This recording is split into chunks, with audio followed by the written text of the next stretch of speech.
everyone, and welcome to Pod TV's #1 do-it-yourself advocate show, Timeshare Solution or Surrender with Irene Parker.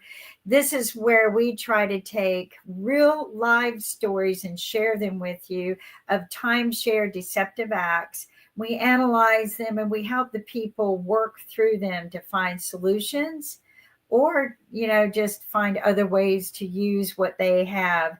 Not every timeshare story is a bad story either. So we want to make sure we disclaim that. But there are, and what Irene and I are discovering, a lot of people who have had deceptive acts from timeshare agents. And we want to start stopping this. And the way to do that is we're going to start uniting and bringing people together to go change the laws. Meanwhile, everyone, help me welcome Irene and her team, a great team, who has done a fabulous job of helping, I would say, thousands of people by now. I can't count how many people that you have done since we met. So it's amazing, Irene. I don't know how you do this. It's been over 3,000 people, I think, since 2016 as a volunteer. And we hope that people that that resolve or don't resolve, pay it forward by supporting others. So I'm going to go ahead and introduce our, we have two families with us today. We have Sherry and John in Kansas. And they purchased from Westgate. And we also have today John and Kathy Beardsley in your home neighborhood, Kim, of North Carolina. Hi. And so that's pretty exciting right there. Before we begin, these two families are representative of many, many people. It's been an endless broken record of they told me I could rent to pay my maintenance fees or my loan or make money. And then John and Kathy John and Kathy, they are also a common complaint where the agent will say, if you buy this timeshare, then we will be able to sell it, which, especially in the case of their timeshare, is pretty close to impossible. So what I'd like to do before we hear from John and Kathy, which is you should sell it. If you buy this, we can sell it. The two complaints that come to mind, and one was just in the last week or two, where someone went to Vedanta in Mexico, Vida Vedanta, and they were told that if they purchased at Vedanta, they would be able to sell their diamond U.S. collection points. And they signed an agreement with a listing company that, in addition to the money for the timeshare, wanted to charge them $3,800 for the listing. And then when I informed them that there was no resale value, they said they were threatened with coming after them for $50,000 of the $100,000 equity. So we composed some facts and put it in a report, and they sent it to Vedanta, and they were able to call off the dogs of the listing agency and stop and not be hounded for $3,800. The other one has been a guest on our show several times. She called me, I think it's been 4 years ago now, and she has been fighting Vacation Village. John and Kathy own at Great Eastern, which it looks like they're two separate companies, but someone who worked for Great Eastern, Michelle Jabor, that's been on our show, a former timeshare sales agent, she said they are kind of related. Now, there is Jeremy from Destination Timeshare chatting with us, and he is at a Westgate timeshare right now. Nice properties, horrible sales practices. So I hope he can be on the whole time to listen to Sherry and John's program. This is the first time we've had two guests on with the same name, so I'm probably going to focus on the wife's name. So Sherida was told that she owned at Westgate, and she was told by her sales agent in Virginia at Vacation Village that if I have a friend who's a real estate agent and he can easily sell your Westgate. They charged her $299, and Jeremy can sort of sniffle at this, that he listed it for $37,000, which of course is ridiculous, and charged $199 to rent out a bonus week. Nothing happened. And so just like John and Kathy, they're stuck with two.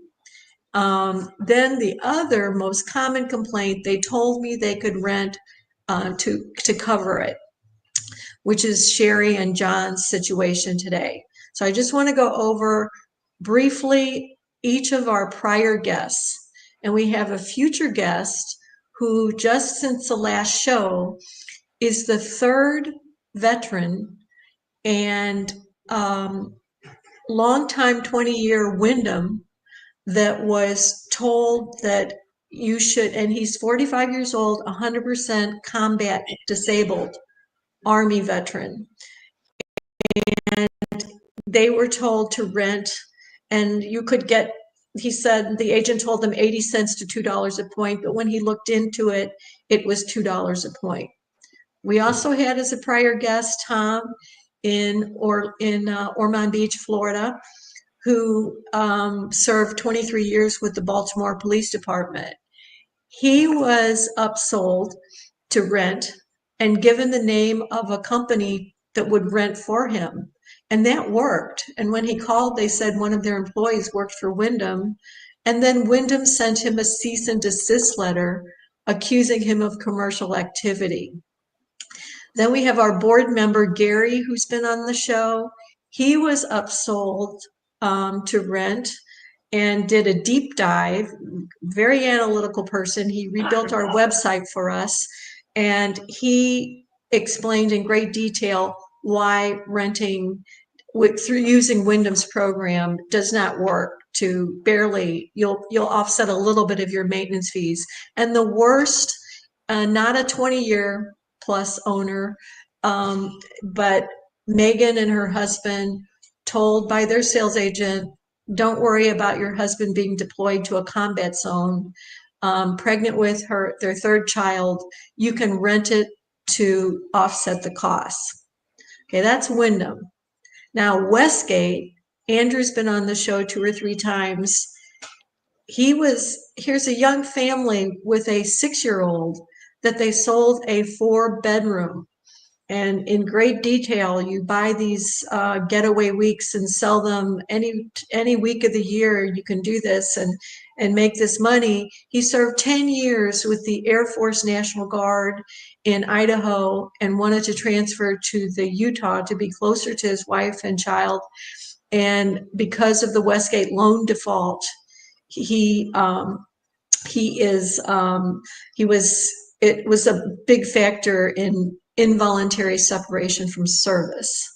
And he was lead plaintiff in the Steins versus Westgate lawsuit. He was named as a lead plaintiff, but then we learned, the law firm learned that if you're not covered under the Military Lending Act, he was enrolled in the Air Force National Guard, but not activated.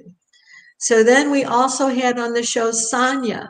Sonia's husband was 30% disabled to 40% at purchase. He's 16 years, I believe, Army and Army National. Well, I want to get it right, but he's now, because it's progressive, 100% disabled, and they counted on renting.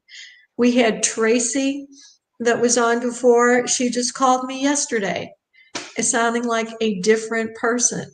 And I was telling our guests before the show that military spouses sacrifice a lot, but timeshare ministry spouses suffer greatly as well. Who's behind that door over there? And she called yesterday and she said, when I talked to you 6 months ago, I was devastated. I couldn't eat. I couldn't sleep. I was calling bankruptcy lawyers, which we've explained why filing bankruptcy on a timeshare doesn't work. And she called and she said, it just doesn't bother me anymore. I know I was lied to about renting. I know I was lied to, told to go to my bank and refinance before I made my first payment. And I had no choice but to default. And my mother-in-law used to say, God sees. Well, let's hope he does. Then we had Robin on our show. Robin is an Army veteran. She's been on many presentations because it's cheap travel. But I'm like, I always tell people, free vacations are not free. Anybody who signs a contract is paying for those free vacations. And she got to be on the show with Megan, a military spouse.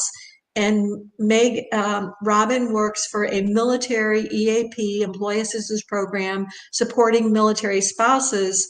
And we all hit the ceiling when we learned that the Army and Wyndham co-sponsored a military spouse weekend. And I heard that from a couple in default. He's active duty Army, and they attended that weekend and are now facing default. There's a Westgate Timeshare Hostages Facebook. It was launched by Ben Dover, Ben with two N's, not her real name, and another person that was actually told, you have a business in Massachusetts, a t-shirt business. You can combine your t-shirt business. So what we're trying to say is that this is industry-wide. And it's thousands upon thousands of families. And for the naysayers to say, oh, the millions of people love their timeshares, it's just these people over there. We have some military families today. That's like saying, well, only 20% of Ukraine is affected in this war. So with that, I would like John and Kathy to explain how they ended up with two timeshares as our board member did. So go ahead and explain, how did you first get involved with Great Eastern? And Great Eastern has no responsible exit. They don't even have medical or financial hardship. So when did you buy Great Eastern? And why did you want to be released? And then what led to the nightmare with Palmyra Vacation Club. So take it away. Well, starting with Great Eastern, we were using it for this trip that led to where we are today. It was 2019 when we went with Great Eastern. We did not know all these other things that you're telling us now, that we can never get out of it. But right now I'm focusing on the Palmyra, where they did lie to us. We went using our points that we purchased through Great Eastern to stay at Island Links using the RCI way to get down there, and stayed at Island Links, which is a Palmyra Vacation Club property. They in turn reached out to us like the first day we were there to come down and talk to them at the office about possibly getting a timeshare there. We said we weren't interested because we already have one through Great Eastern, and they promised us, oh, we can do a much better deal than what you have through them, better points, better locations, etc., and offered us to, to come down to their office space on the other side of the island, which we did to our regret now. And we were convinced that they would sell our Massanutten property by them using VSI within the first 4 months, which did not occur. Then they said, oh, you didn't fill out this paper to send to VSI so it could be advertised, so it'll be another 4 months. So we did the paper reluctantly, thinking, oh, maybe we forgot, but I was certain we did not forget. Come August this year, 2024, I'm reaching back, just not a sound from Palmeiras. We're just making our payments, staying faithful to it, because we did this all in good faith that they were going to sell our Massanutten property, and then we would just have the one payment with Palmera. With the promise, they said that they could sell, but if it didn't sell, they would purchase it. Yes. So one way or the other, we would only have one property to have to worry about. Yeah, they had a person there that said, "Oh, let us check what your property's worth," and they went through the whole rigmarole, which to me reminded me of a used car salesman. I should have seen the red flags about that point. And they said, "Yes, we can do this, but in the end, you really will only end up with about 2,000 of your equity from that after we sell the Massanutten property if we have to buy it." Let's go over the numbers. Okay, so what do you owe on the Great Eastern loan? The Great Eastern loan now, since we've been making payments, it's right around 7,600 that's left. Okay, so they said you would net 2,000. So they basically were saying that they would purchase it for $9,600. That sounds right. And they Okay. said, because at the time that they were Yes. talking to us, that was a prime seasonal time to make all this happen. And that it was a prime property, that Woodbridge at Massanutten was, I think it's Woodbridge, something like that. Something Woodstone. Woodstone. That's it. Yep. Yeah, and Yes. when did you contact Great Eastern before you entered into this deal with Palmera? No, we did not. Yeah, we didn't know that we needed to or anything. But It wouldn't have helped. They said that they would be handling everything while we were sitting in the meeting with them. And again, repeated, we cannot afford two properties. And they repeated that they felt confident they could sell our Massanutten one, and if it didn't, that they would purchase it, so we would come out ahead. So we would not be straddled with two properties. They did all the paperwork. They were getting the paperwork started, but they were having us confirm how much we had left as a balance. And we did it right there in the meeting. And they handled all the paperwork right then and there. And the one agent said that that he would take it from there and send it in, so that we could enjoy the rest of our Thanksgiving weekend there, and so that we wouldn't have to worry about trying to remember to do it when we got home. So he showed it to us, and he said that he would take care of it. So we didn't think about it. So then when John, when he 4 months later said, just checking in on it, he said, "Well, you never sent the paperwork in." It's because they said they did it right there at the meeting, so that we wouldn't have to worry about it. So, And have you stopped payments? We stopped payments as of October's payment. We did not make it. So they're now showing us past due at this point.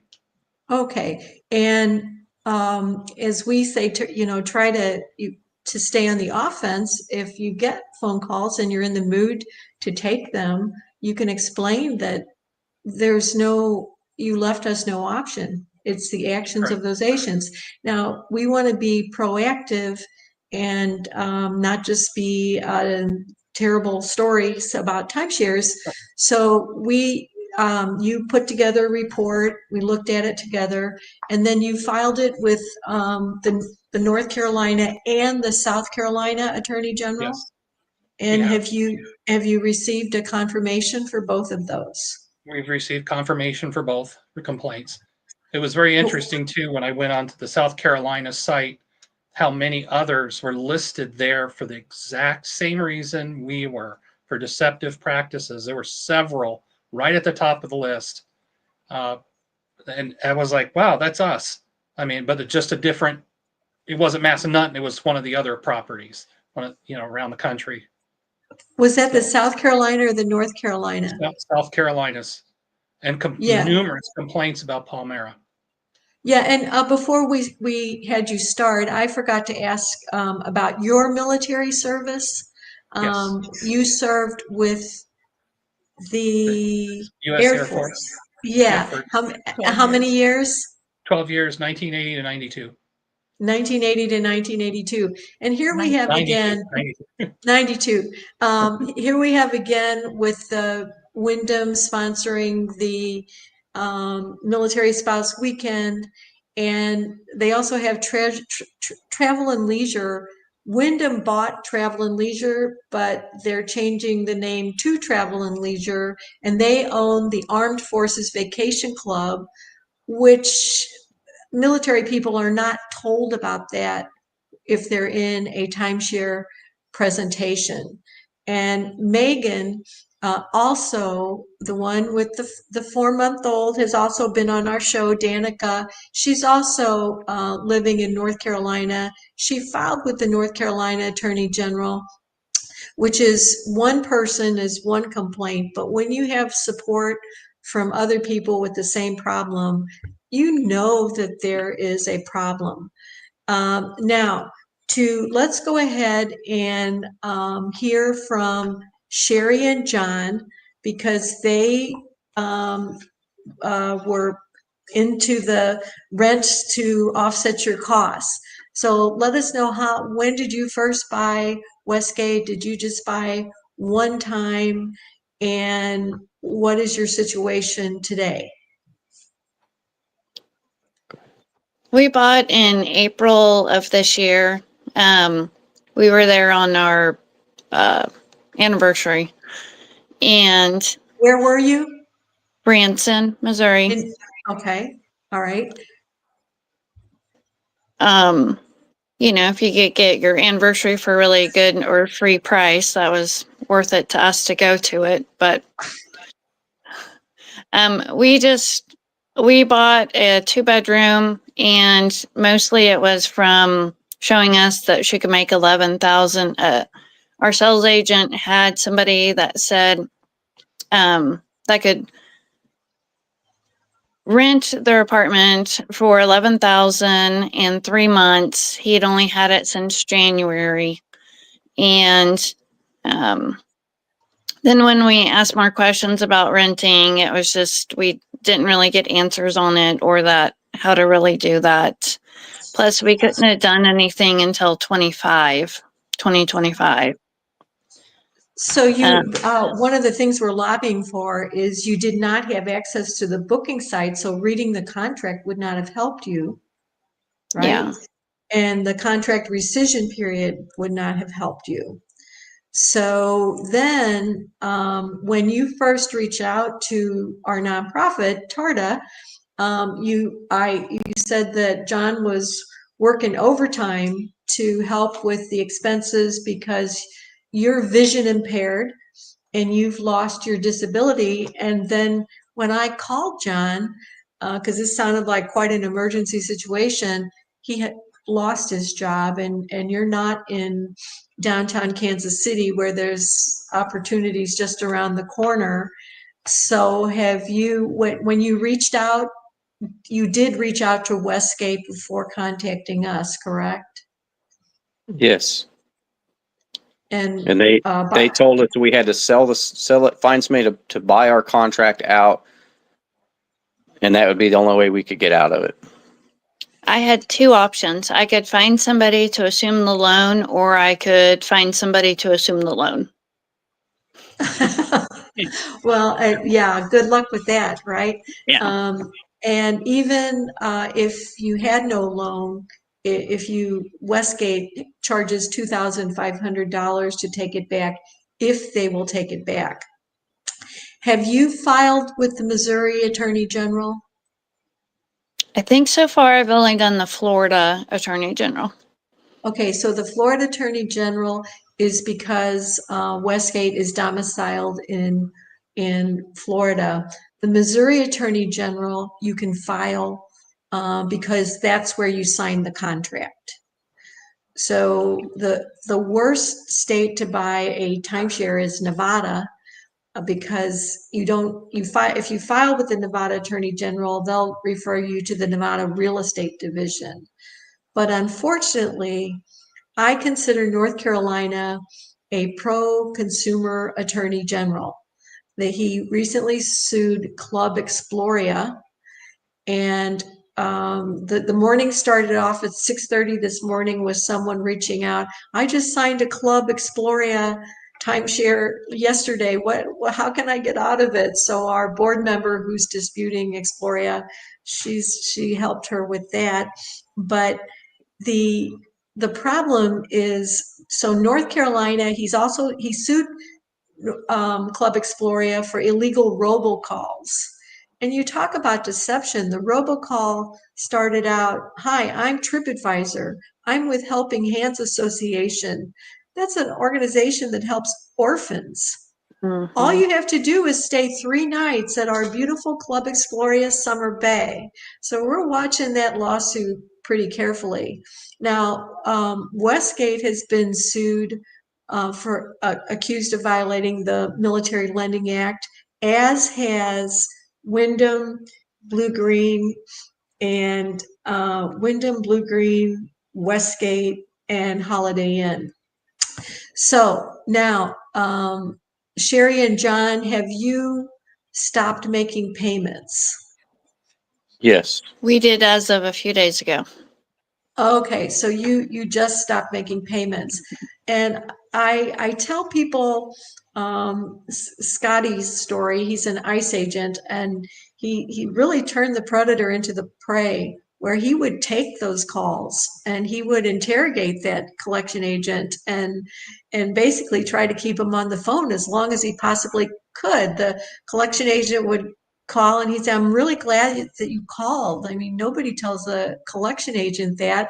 And then he would recite, beginning with the 1,000 complaints that were filed just with the Florida Attorney General. So one of the purposes of this show is to hopefully reach people that before they go into a sales presentation. So we have, in addition here, and with Great Eastern, let's look at the amount.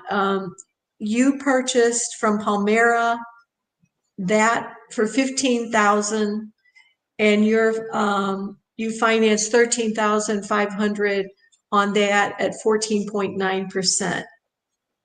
Okay, so then you want some third-party support. So we have I looked up the Better Business Bureau, and people say, "Oh, the Better Business Bureau, they don't do anything." Well, I've actually heard of sometimes when they have been able to, they do attempt to mediate, but the good thing is you can read the complaints and you can read some that are almost identical to yours, and you will see how the company responds to it. So when we looked up Palmera, I am filing this complaint against, well, it says blank, blank, blank, but it's Palmera, for business fraudulence related to timeshare purchase. We were convinced to buy a timeshare with promises that blank, blank, blank would sell our existing timeshare with Blue Green, allowing us to cover the cost of the timeshare. But then, it boils down to, what are you going to do about it? So you have the two things in your contract where, I don't know about Palmera, but with most of the contracts, there's one sentence that we call the license to lie clause, in which you acknowledged that you did not rely on anything the sales agent said. And what we want to change with lawmakers is to amend the Timeshare Act, is that disclosure should be at or prior to the sales presentation. Now, how much time, let's start with Sherry and John, to follow this process to the nth degree involves filing with the Federal Trade Commission and with the Consumer Financial Protection Bureau, with reaching out to local media. Are you able to, I know you've got work schedules, especially Sherry, but are you able to go the distance, starting with Sherry and John, to start our process from beginning to end, filing with everybody there is to file with? Yes. That would be a him thing. Okay, honeydew. All right. And then John and Kathy, you're willing to get the commitment to go the distance on that as well. Okay, That does. so what's exciting about this is that Kim has been saying over and over and over again, we have to change the law. And I said, we need to stop saying it and we need to do something about it. So what I did was I took 35 recent military families. Both of you are on there. And, Sherry's John, I forgot to ask you, can you tell us a little bit about your military experience? I served straight out of high school, uh, 84 to 87, then 2 years of reserves on nuclear submarines. Oh, Oh, okay. And so what I did was I took 35 recent military and active duty and veterans, because a lot of veterans keep their security clearance post-service to work in military-related careers. And then I took the plaintiffs from the 4 lawsuits and I put that in a report. And I tried to put the most compelling, that when you read about the people that I started the show with, and a paragraph about each one, not a lengthy report. And then I have a total of 35 recent. Then I have 5 historical. And Megan submitted that to Senator Tom Weiler, Utah Senator, who is on the Veterans Affairs Committee of Utah. And then Andrew is going to submit it to the state representative of Utah, who's also on the Veterans Affairs Committee. So she just submitted that on Friday, and she will be following up with a call. Now, you've filed, Sherry, then you'll file with the Missouri Attorney General. Unfortunately, I feel like Missouri and Florida are pro-industry attorneys general. They seem to pat themselves on the back for going after exit companies, but neither have done hardly anything in investigating. But there was a public records request that produced 585 Westgate complaints, and nearly half of them were about renting. So that is third party support, because I am so tired. I mean, Kimberly hears me rant and rant and rant, that the horror stories that we're hearing. And Kim, the most recent, she's agreed to be on our show too. How you've started, you've only, I think, okay, 40 weeks. We've been together on this show 40 weeks. This is so episode this 40. is your episode 40, but you and I met about 2 months before I pushed you in front of the camera. I would sit and I was so intrigued by what she was doing. I would sit and listen to her take calls, like, and I would get drawn into this. And she, I'd be listening from the phone, and I go, Irene, I got to get you on TV, and we got to take these calls on TV because this is better than Dog the Bounty Hunter. Like, I would listen to the stories, and I already kind of knew what was going to come next, because they're doing the same kind of types of scams over and over and over. And, because they get people to sign a contract, in my mind, still doesn't make it. I mean, it still makes it a scam, right? Just because back in the day, which I'm old enough to remember these, because my husband and I got caught in this when we were very, very young and buying our first place to live. And it was a bait and switch on the contract. But I remember saying, can I take the contract home? I want to review it. And then when I brought it back, they go, oh, here's a fresh one. And I should have said, can I take that one home? But I didn't. And we ended up signing the fresh one, and we got screwed really bad. Like, because we were just college students at the time, very poor. Both of us came from very poor families. So what they do to me is bait and switch, which I thought was illegal. And they in some incidences it's called a mortgage, and other incidences it's not. They go, oh, it's not real property. It's interest, owner interest. It's not real property. So when people say that they're going to quit paying, maybe if enough people did it, if we just everybody did it at one time, that might set a statement. But Well, and I mentioned, I don't ever recommend that. I always say sit down with your significant other if you're fortunate enough to still have them and discuss all your alternatives. But exit companies, I see why people go after them, because they're easier prey for attorneys and the law to go after, because most of them are somewhat lawyers, and they are breaking the law. I didn't realize this until my sister was on the show explaining lending, and she said that nobody can come and tell you how to do something like this and charge you for it up front. They have to charge you after the fact. oh, that's for the credit repair people. But they claim to be credit repair people. That's usually an alternative, but I'm really glad Yeah. that you mentioned that. I mentioned Tracy, that was a much stronger Tracy that I talked to yesterday. She went to the credit reporting agencies, which both of you should do, and she Yeah. challenged, just like your sister Kelly said, that it is not a mortgage. And she sent them the 11th Circuit Court of Appeals. Yep. And even though that's just for covered borrowers in the military, the 11th Circuit ruled that a timeshare loan is not a mortgage. Yep. And the reason that was so important is the Military Lending Act exempts home mortgages.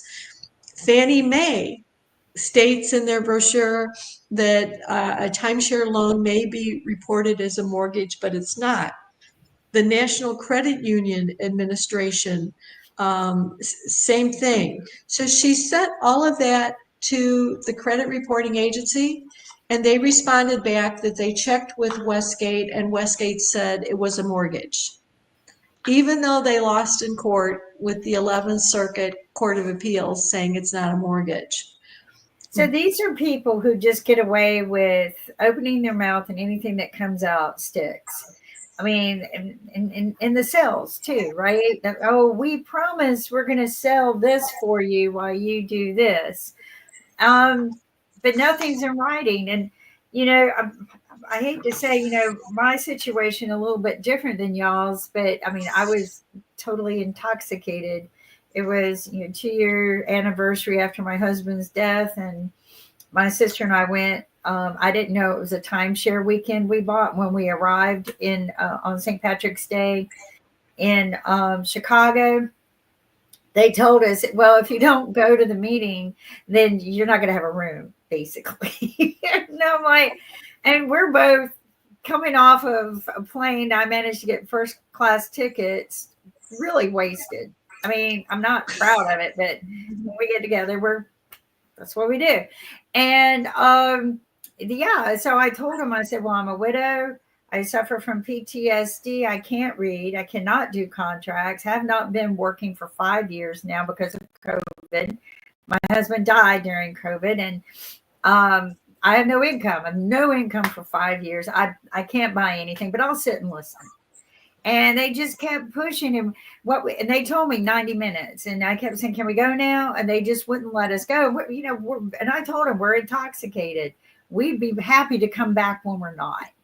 And it was 3.5 hours later that I felt like we were dehydrated, totally dehydrated, coming off of a hangover, basically, by that point, starving, absolutely starving. And they said, look, we're going to give you, points. Here's an app for your phone, and you can get all the discounts in all the Hilton hotels. It's on 60%. And they put the app on my phone, right? And they showed it to me, and we'll give you 250,000 points, and on and on and on and on. And we'll buy this back from you anytime that you're not happy with this. Well, my sister, we're both sitting there kind of like this by this point, slaps me. I'll never forget this. Well, there you go. What have you got to lose? Just sign the damn paperwork. Let's get to our vacation and you can sell it back to them if you're not happy with it.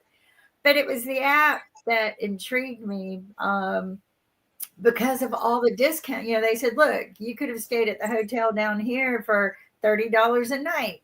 You could have stayed at this one for, and he showed it to me. And I was like, well, that's a good deal. And if I got 250,000 points to go with it, I'll be staying free for a couple of years. So yeah, why not? So the end all. Yeah, but that's why yours was different. I know you're still working out details, but you did receive a commitment from that timeshare company that they would cancel the loan, and you had assistance from the Attorney General.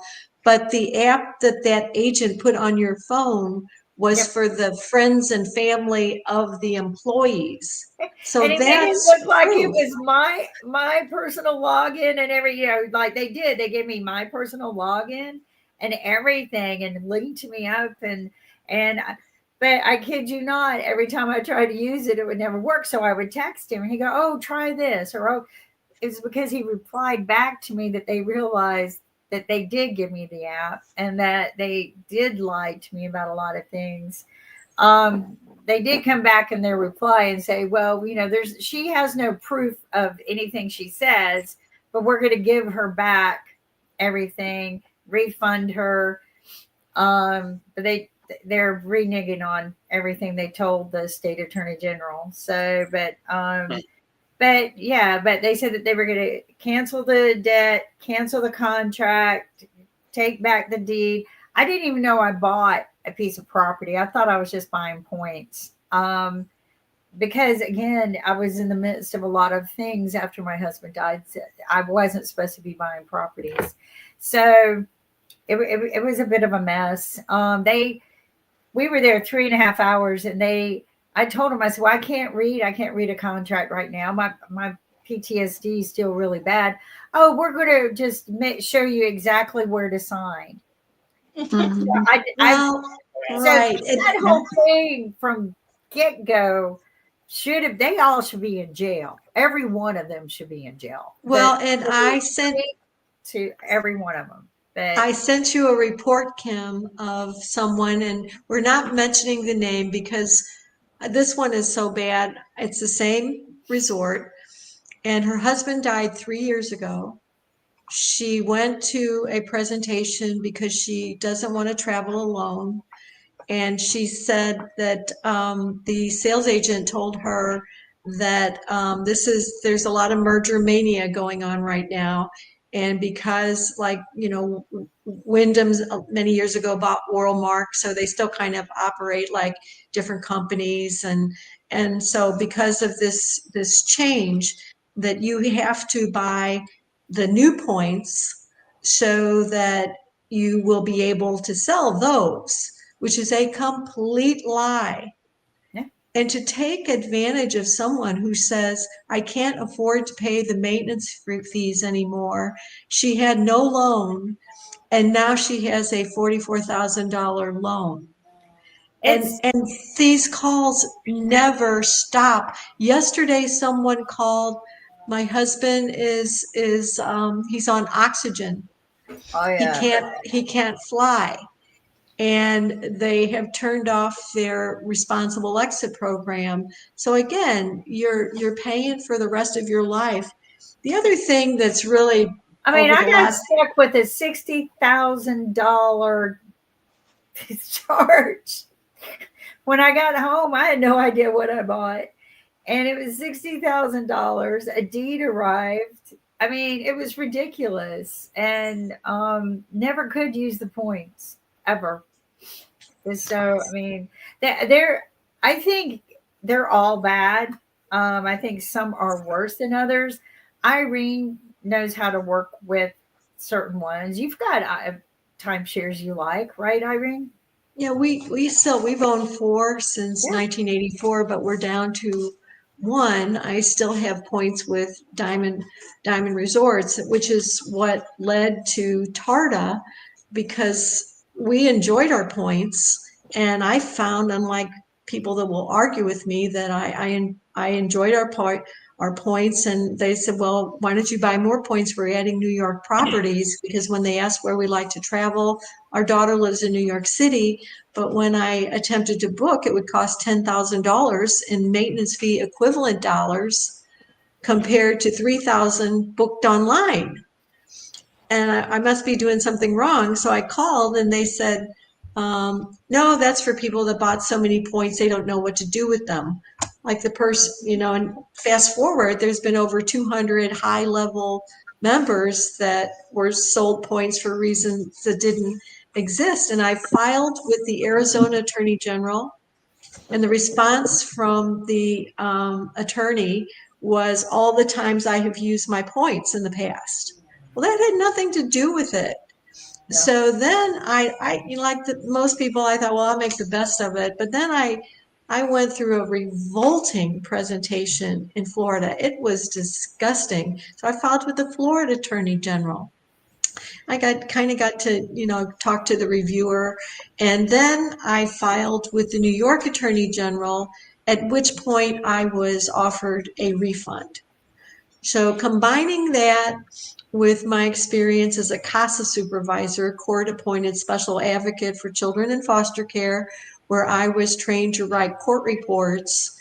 We're not lawyers, as the disclaimer is saying here, that you need to, check with a lawyer. There is a lawyer in South Carolina that we get a lot of complaints about capital vacation. They're domiciled in California. So if people want to have a legal opinion, there's not many, but there's a few attorney firms that we appreciate. So many people are being ripped off by exit companies, the ones that call unsolicited. So the person that called yesterday that was sold more points, and her husband died 3 years ago, she signed to pay $10,000 to an exit company. She signed the agreement. She hasn't paid anything. She is supposed to be canceling that agreement today. But there is nothing that they can do that your families can't do on your own. And the other thing that I think is really important is social media. So in February of 2017, I suggested the Diamond Resorts Advocacy Facebook group. That was when over 1,000 people complained to the Arizona Attorney General. They received 400 complaints. I spoke with one of their attorneys, and they complained they didn't get enough publicity. So a former Diamond sales agent did an Arizona press release, and they got 500 more complaints. So there were more complaints than you could ever imagine. And I guess the cardinal rule is to not give up as well.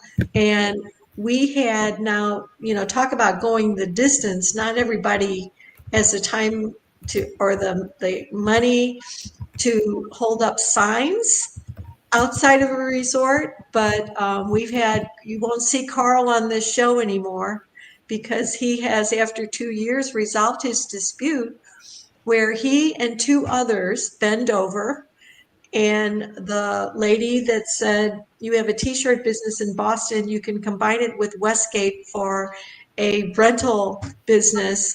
They held up signs 2 or 3 times, maybe 2 days, and then 6 months later.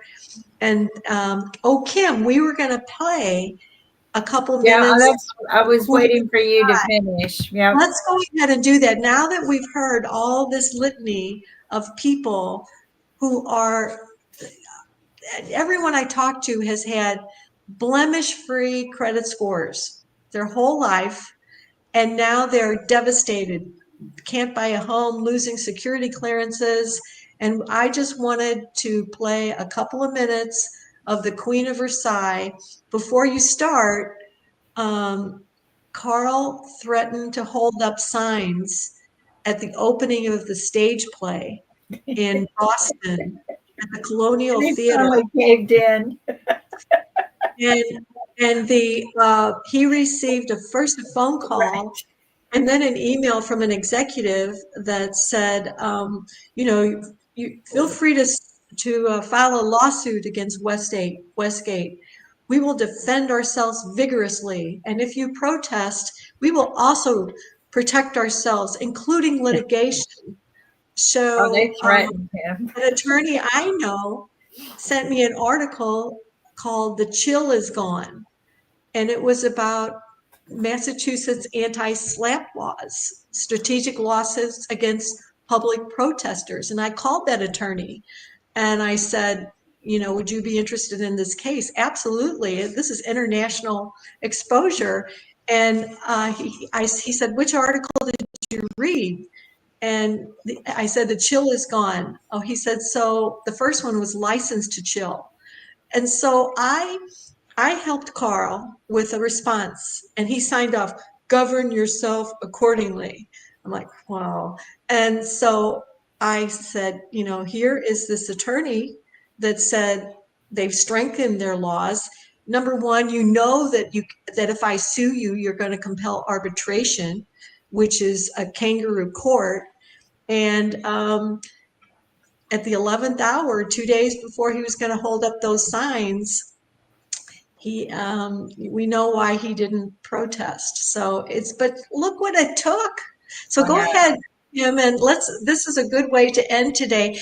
Sherry and John, and I texted you this, but have you seen the Queen of Versailles trailer?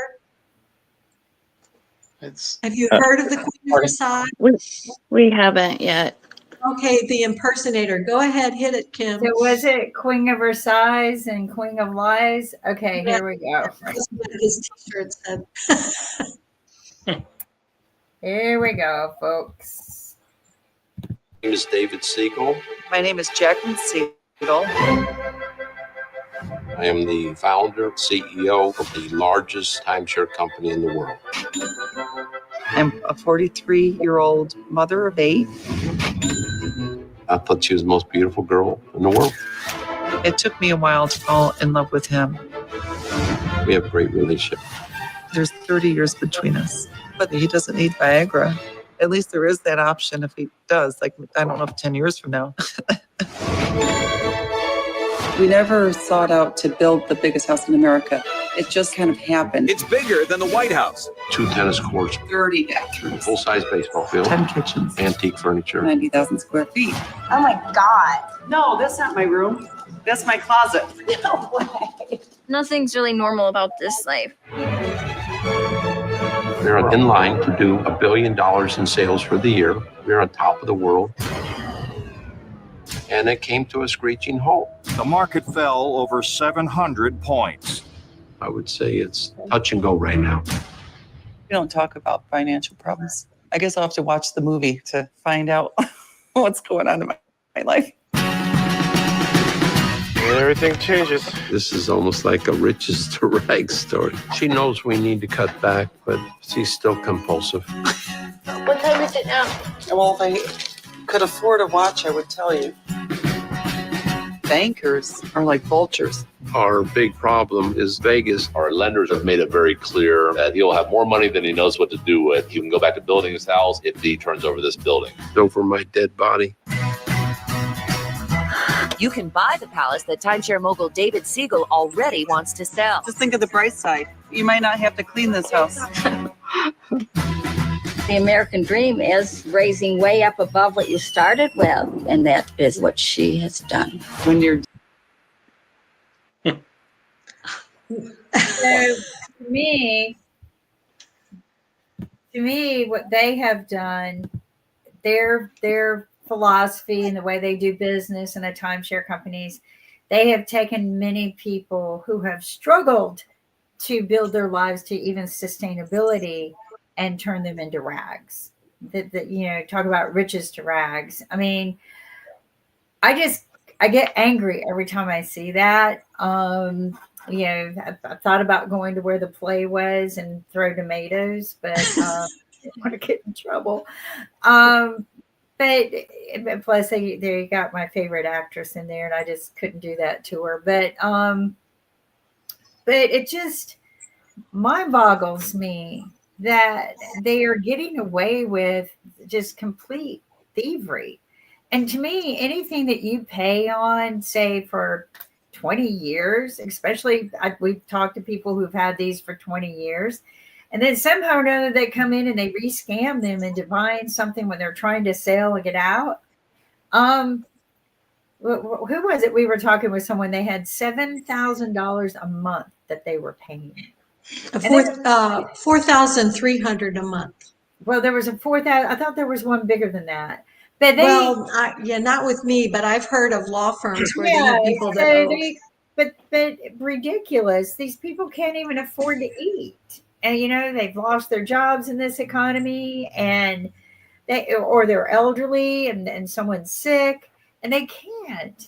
There needs to be some clauses put in, some laws put in for hardships. There needs to be some clauses put in that if you've already paid off the main principal plus an extra 2 or 3 years worth of interest, that you're good, right? You're good to go if something happens. But they don't. There needs to be something that says when people turn 65 and they're retiring, that they have an option to cancel everything. It will never happen. But it won't happen. It follows you. Did you guys know it follows you through death? Your children inherit it. Did you know that? Your children can disclaim it. I bet they have to know to disclaim it, don't they? Right. And a lot of children don't know that mom and daddy have this. And a lot of children don't know that it's in the clause. So the children inherit the debt. What we want everyone to do is we had Fran Dygulski on the show last week, and she authored our dispute resolution strategy. And because we've had a significant increase in the number of people reaching out, and maybe the both of you can help us. And this is kind of fun to do. Is Gary Harden, our Vietnam Navy veteran, rebuilt our website. And I sat next to someone at Palm Beach Airport that was really into AI, and he told me about ChatGPT. So TARDA now, I've learned that it's called a sandbox, where for your eyes only, not the whole public, we have a chat. And we need people to ask some questions other than our board members, some real life people, as if you were responding for the first time, so that people can have their when they call, they don't know what they bought. I bought a timeshare. No, what did you buy? Points, 1 week, 2 weeks. So people, before we talk, they have what in front of them, what they need to help compose their report. So these are fluid situations. So we've had people that have been on the show almost a year ago, and now they're coming back to let us know, like Tracy, what's happened in the last 6 months. So I'm hoping we'll have some happy endings 6 months from now or shorter, because they do happen. So thanks, Kim, also for your help. Have a happy Thanksgiving, everyone. Thank you for I forgot. I've been too busy. Guys, for sharing your stories. Like I always say, we want to take horror stories and nightmares that happened on vacation, because to me this is what happens, and then we want to turn them into happy endings. But meanwhile, everyone be safe. Do not buy. Try first. Do not buy. And meanwhile, those of you you can call us. We look forward to hearing from you and changing these laws. Take care. Okay.